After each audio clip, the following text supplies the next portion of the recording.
This is ABC 7 News at 6. The Department of Agriculture is cracking down on Mainers who secured mortgages through one of their programs but then failed to pay. Good evening and thank you for joining us. I'm Beth Jones. The agency filed around 15 foreclosure cases in Maine District Court this week. The foreclosure cases are aimed at Maine homeowners who obtained a mortgage through a low-income USDA program called the Section 502 Direct Loan Program, which offers individuals home loans that have low down payments and long repayment terms. We obtained a copy of one such case that the USDA filed against a homeowner in southern Maine. It shows that the homeowner stopped making monthly mortgage payments in the spring of 2012. This, in turn, was a breach of conditions. Now the homeowner could owe the federal government over $400,000. Similar findings were made last year. Meanwhile, a search in Waldoboro led to the arrest of 6 people on drug, kidnapping, and assault charges. It happened at 80 Reef Road in the early morning hours of April 15th. According to the Waldoboro Police Department, 44-year-old Russell Harden of Waldoboro, 25-year-old Taylor Meter of Sydney, and 38-year-old Shane Jones of South Thomaston were arrested on warrants. They also say 18-year-old Adonis Moral Tavares of New York was arrested for aggravated assault, kidnapping, theft, and terrorizing. During a subsequent search at the same address, the Maine Drug Enforcement Agency arrested 72-year-old Glenn Harden of Waldoboro, 25-year-old Yendi Rodriguez of Massachusetts, as well as Shane Jones and Adonis Tavares again. They now face drug trafficking charges. A home in Levant is a total loss following a fire earlier today, but fire officials are crediting dispatchers with their quick ability to knock it down. Officials say when crews arrived on scene at 160 Wing Road, they found heavy fire conditions on the back side of the house. No one was home at the time of the fire and no one was injured. Levant's fire chief says they were able to make a quick attack on the fire to minimize spread thanks to adequate manpower and mutual aid, despite there being another fire ongoing at the time. He credits dispatch with managing resources. A little bit of difficulty in the beginning because we had another building fire in the other part of Penobscot County, which took some of those resources, but the great work at Penobscot Regional Dispatch was able to, give kudos to them.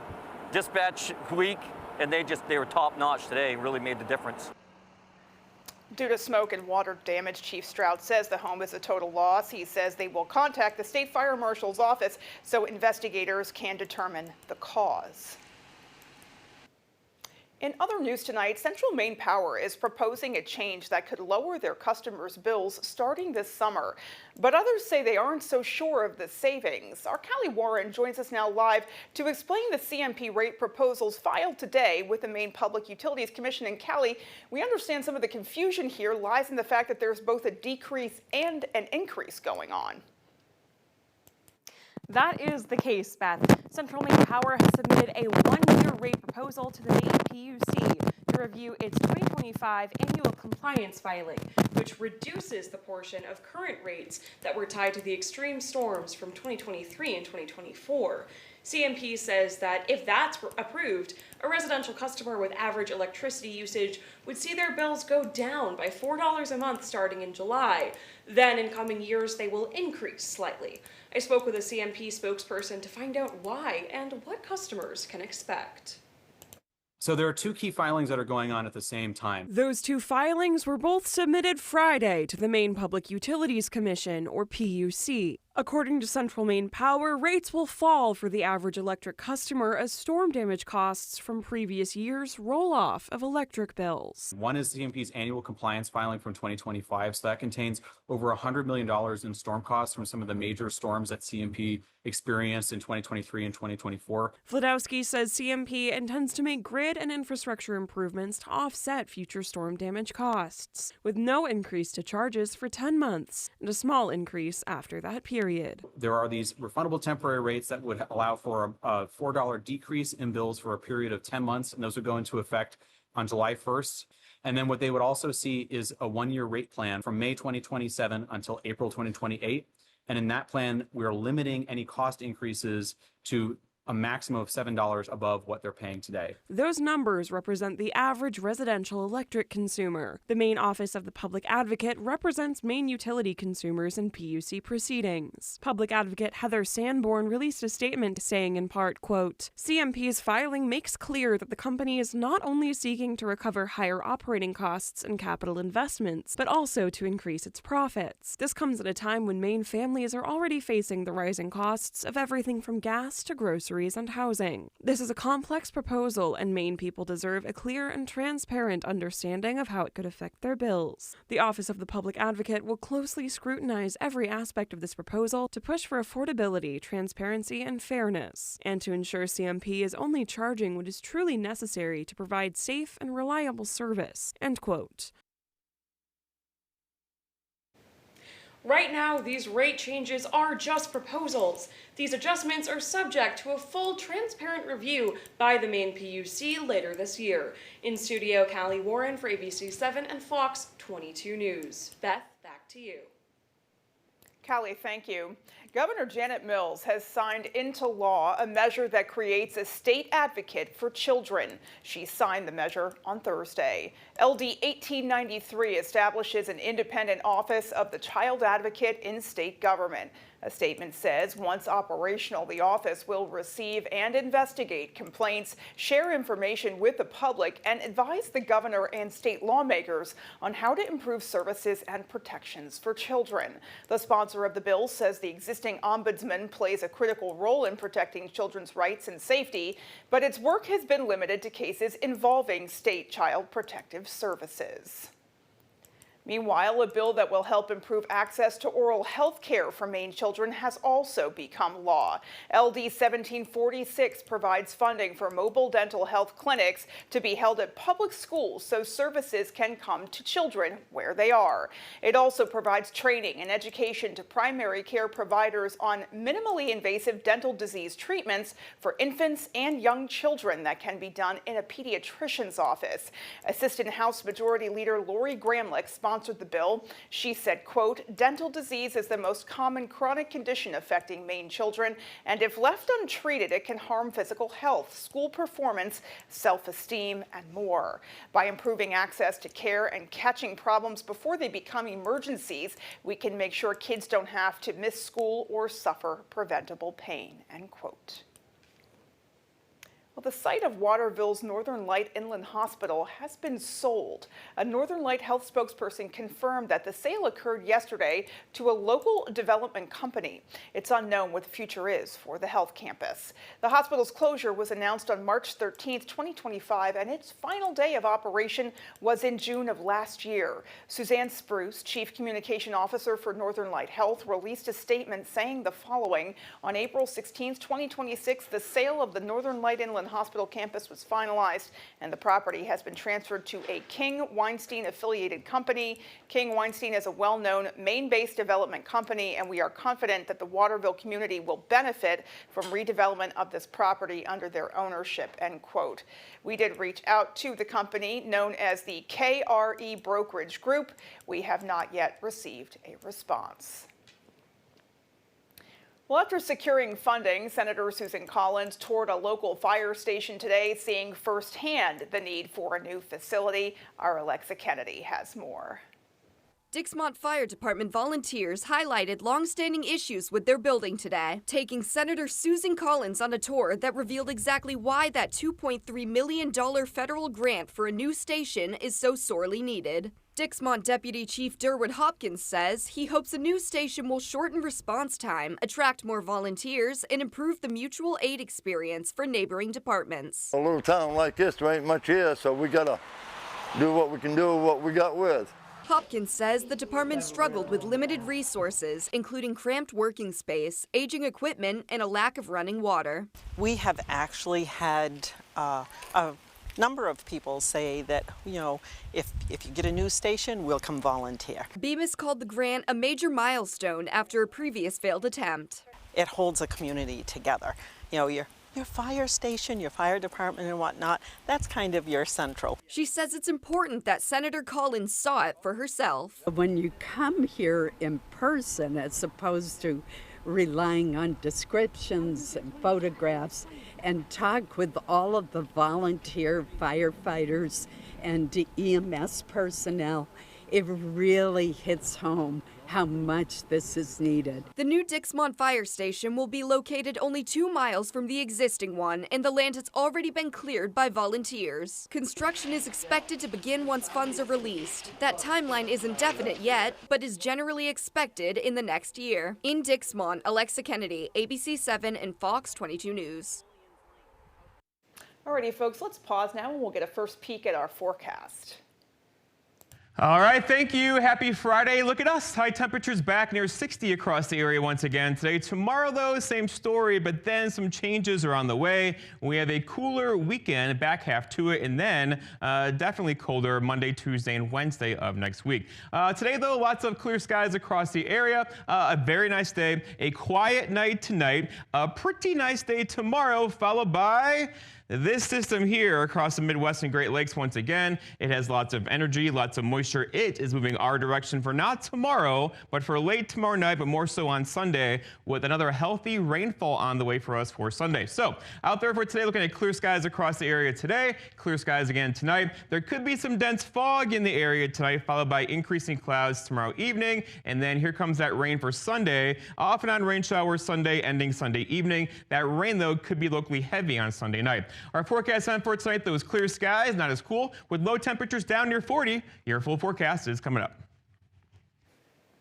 Thank you, Jeff. Coming up on ABC 7 News at 6, a historic landmark in Down East Maine is getting a breath of fresh air as new ownership takes over operations. And 2 major projects aimed at revitalizing abandoned infrastructure in Bucksport are underway. We'll have those stories and much more as ABC 7 News at 6 continues.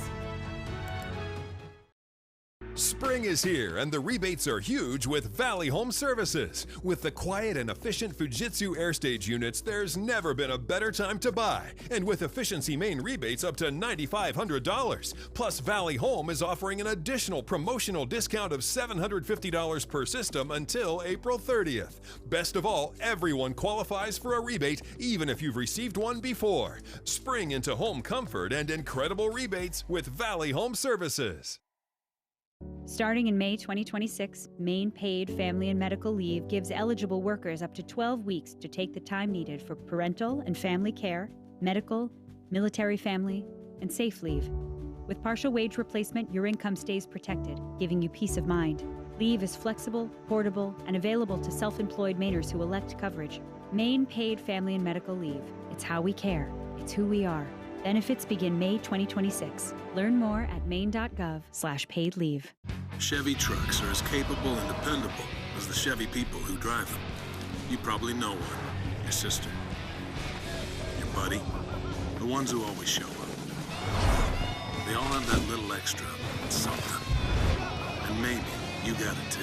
It's Chevy Truck Month. Get supplier discount for everyone pricing for over $8,300 in total value on this 2026 Chevy Silverado 1500. Plus, Costco executive members can get a $12.50 members-only incentive. Keep your feet on the ground, they said. So many people have told you you can't. They say you don't listen. So you don't listen to them. You rise to your moment. It feels like every idea is crystal clear. It feels like every line, every angle is perfect. It feels like you are at the top of your game. And with Fidium Fiber Internet, you are. It feels like Fidium. You're watching ABC 7 Bangor.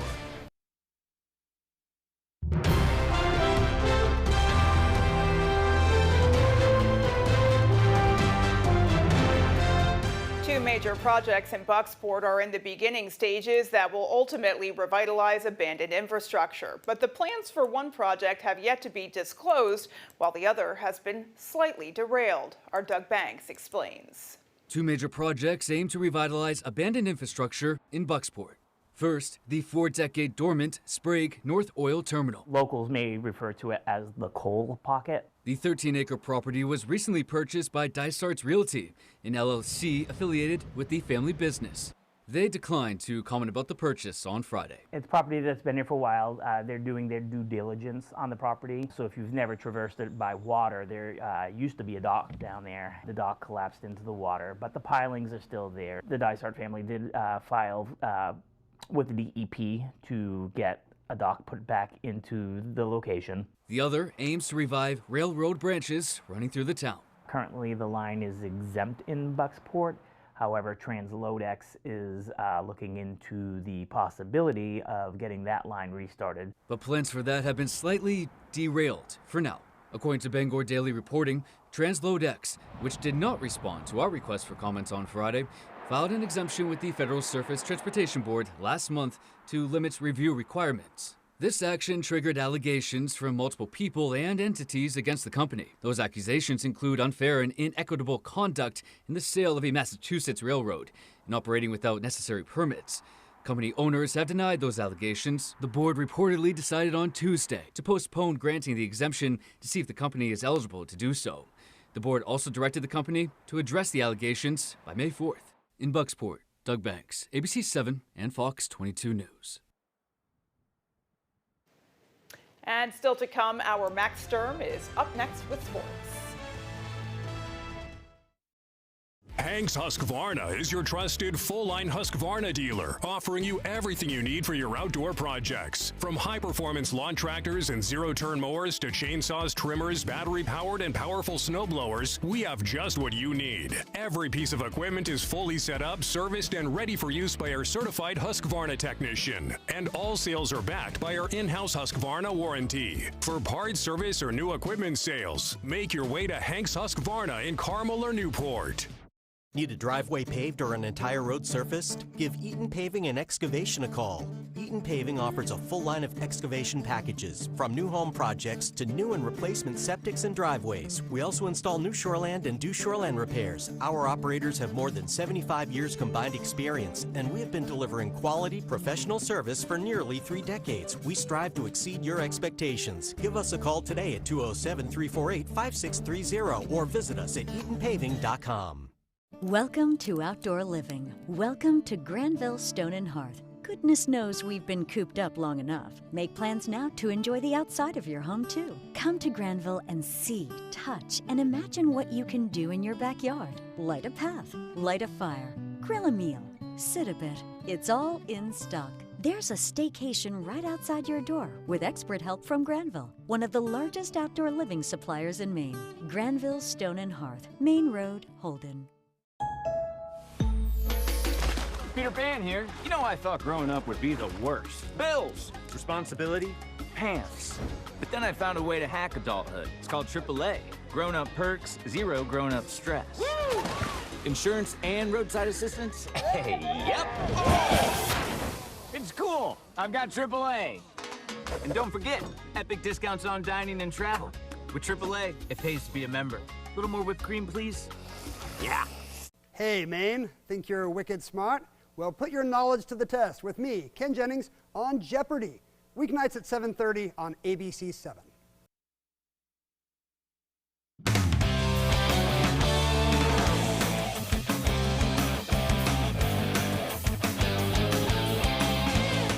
Welcome back in, folks. Spring sports are beginning all over the state, and the same is true for tennis. The John Bapst girls tennis team has taken the court at Armstrong Tennis Center, and their season will begin as soon as next week.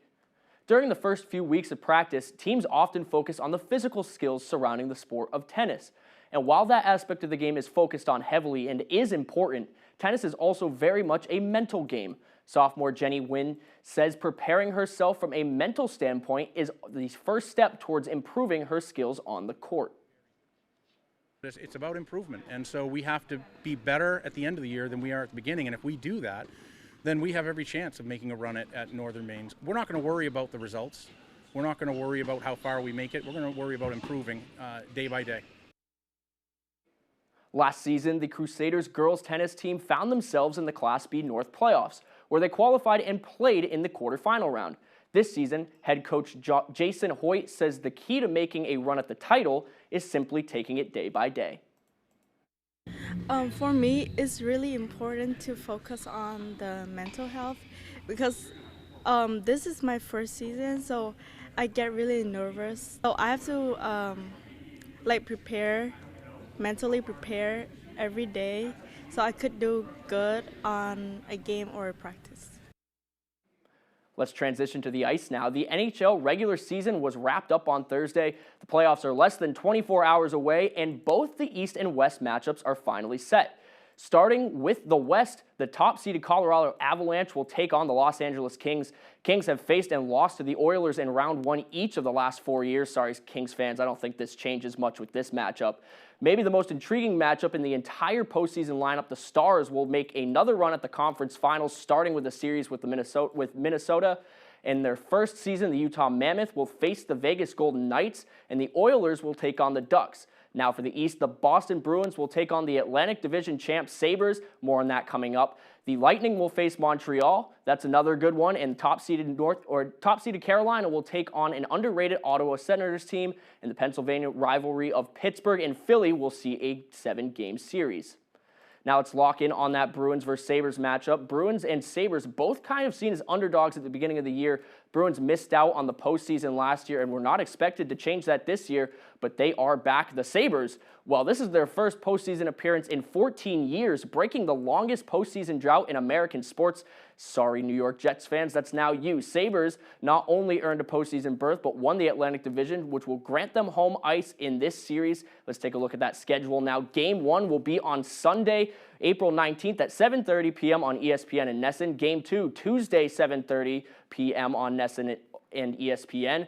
Thursday will be Game 3 at 7 p.m. on TNT. That'll be a nationally broadcasted game. Game 4 is Sunday on TNT, and Games 5, 6, and 7 are to be determined if they are necessary.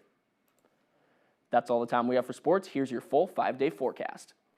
All right, thank you, Silva's Towing in Old Town, serving Penobscot County and beyond. Let's talk some weather out there today. A quiet night tonight and tomorrow, followed by some more rain getting here on Sunday. We can do 60 again tomorrow, but then cooler temperatures for Sunday, and then probably for Monday as well. And then also much cooler next week. We could have some high temperatures Monday, Tuesday, Wednesday next week in the 40s around here again. I know, it is mid-April, right? Out there today, though, not so much. We're in the 60s across the area. We like that. Sunshine as well, but we'll have increasing clouds later on tomorrow morning, which will give us a good chance for rain tomorrow night, but more so throughout the day on Sunday. Look at all the heat across the plains once again, 80s across the plains, but notice the cold airs right here. The seasons are fighting, and that's going to shift our direction and bring us that rain shower activity for us on Sunday into Sunday evening. Some of that rain could be locally heavy. The wind out there today, basically out of the north around 10 miles per hour, nice breeze out there. We could see a couple gusts near 15 miles per hour. That won't be a big deal at all. In fact, that could give us some dense fog tonight into parts of tomorrow as well. The waves out there currently 2 to 4 feet directly offshore, building out to sea. This will likely stay this way tonight and throughout the day tomorrow. So thus, there's no advisories posted currently, no small craft advisory out there at all, because we have wave heights only around 2 to 3 feet tonight and throughout the day tomorrow. So system 1 is pulling away from the area right now, but giving us lots of sunshine throughout the day today, and lots of clear skies for us tonight. And then we have our problem to the west of us again, this guy here. By the way, there's more back behind this too, but this one will be over here tomorrow night, kind of more so parts of Sunday morning, and that could give us rain showers throughout the day on Sunday into Sunday evening. All right, walk it through. Tonight, no problems at all. Clear skies across the area. There could be some dense fog in there, especially down east and coastal areas for tonight. And then throughout the day tomorrow, starting off kind of quiet, followed by increasing clouds throughout the day. There might be a sprinkle, most likely not. That'll say for basically Sunday morning, here comes that rain. And again, once this gets over here on Sunday afternoon, it could be kind of locally heavy rainfall. So the rainfall looks like this, talking a widespread, probably half-inch of rainfall on the way once again for us for tomorrow night and then through Sunday as well. So our forecast then for tonight, there was lots of clear skies. Dense fog is likely. Look for low temperatures down near 38 and a northeast breeze around 5 for tomorrow. All right, a nice day. Partly cloudy skies. We'll call it increasing increasing clouds throughout the afternoon with high temperatures back above average again. Highs back in the low, even a couple mid-60s out there tomorrow with a southeast wind around 10 to 15 throughout the afternoon. Now looking ahead, your 5-day forecast shows tomorrow 63, Sunday 51 with rain showers across the area. A couple rain showers could easily linger into Monday morning, but look at Monday, a high of only 45, Tuesday 46, cooler next week again with highs basically in the 40s. Jeff, thank you so much. We will be right back. Paramount Paving, Maine's go-to for all your paving and seal coating. Paramount Paving offers commercial and residential paving and seal coating services throughout eastern and central Maine. Give us a call for a free estimate today. Paramount Paving. When it comes to paving, we are Paramount. When I was 29, I was diagnosed with cancer. And I think part of research and advocating for more money for cancer research allows survivors to have more time. Senator Collins supports and advocates for more funding for cancer research so that people can have better treatments, they can have better outcomes, and therefore they can live better lives as cancer survivors. Thank you, Senator Collins. Continue fighting for our families. At Toyota, we believe longevity is the true measure of affordability. The longer something lasts, the further your money goes. So with Toyota being the longest lasting brand, your money goes the furthest. Now, during our longest lasting value event, you could get a $259 a month lease on an all-wheel drive Corolla Cross SUV with a $14,064 total contract cost and 2 years no cost maintenance. See your New England Toyota dealer, your all-wheel drive headquarters. Toyota, let's go places.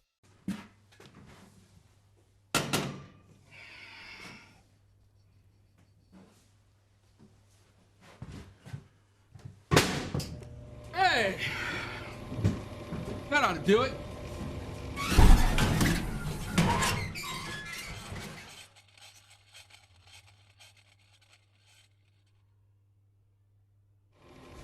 Who hurt you? Paramount Paving, Maine's go-to for all your paving and seal coating. Paramount Paving offers commercial and residential paving and seal coating services throughout eastern and central Maine. Give us a call for a free estimate today. Paramount Paving. When it comes to paving, we are Paramount.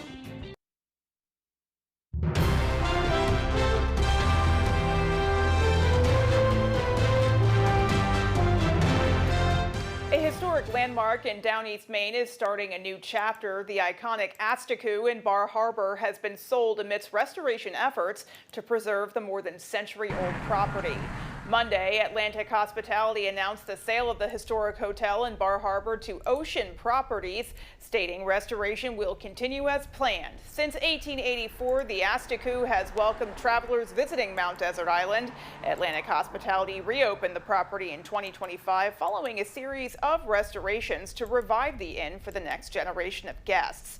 Maine-based hotel management company Ocean Properties says they will work with Atlantic Hospitality to complete the final restoration commitments without interruption. Tim Harrington, chairman of Atlantic Hospitality, says, quote, "This moment reflects an exciting new step for a property with such a rich and enduring history," end quote. The Astiku will open for the season on May 15th. A new arcade in Brewer is offering gamers, young and old, an opportunity to have some fun. The newly opened Game Vortex Arcade offers new games and retro games, including pinball, skee-ball, Space Invaders, and claw machines. It runs on a modern card system, meaning you come in and buy a card, then all your points go on the card and you get a prize from the prize hub when you're done playing. The arcade is owned and operated by a company called Automatic Vending and Games, which distributes vending machines and games to various area businesses. So they say opening an arcade was a natural fit. We've had the games, we have locations that we put games in for the summer, and we just decided why not open one ourselves and give it to the city of Brewer.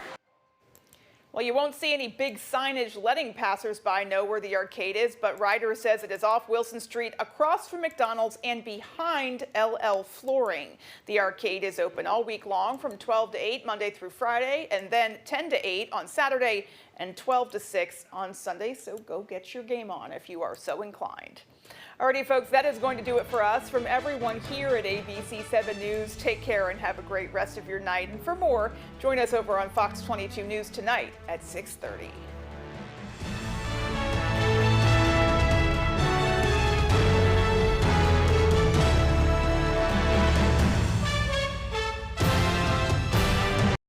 Tonight, the severe weather threat, possible tornadoes, thunderstorms, and winds gusting up to 80 miles per hour. Plus, President Trump. Money owed for car payments. Take that up with your son. Car parts. What car parts? The car was given to me from the repo company without the battery. Which I paid for. Just a second. Without the manual. Didn't come with the manual. Only one key and no the controls either. Okay. Two of them. Okay, can I see the bill for the battery? It's not highlighted, but it's Pep Boys. It's $106.38. And when did you put it in? The battery went bad in March, so I bought the battery in March. March, after he was in After he was in jail. So you incarcerated, took yes. back the battery that you put in? Yes. Okay, fine. Very good. You have the car now? Yes. Good. When did he give you the power of attorney? March 18th, Okay. 2019. We're done. That's all. Thank you. Parties are excused. You may step out. Judge Judy continues in a moment. And on the next Judge Judy. My opinion's the only one that counts. It was my son's car. She took the vehicle without permission. She had it in the house. It's not over. She's just trying to get money to pay for her son's lawyer for doing what he did. I had to receive the power of attorney, which I did. Her getting power of attorney, she's made our lives a living hell.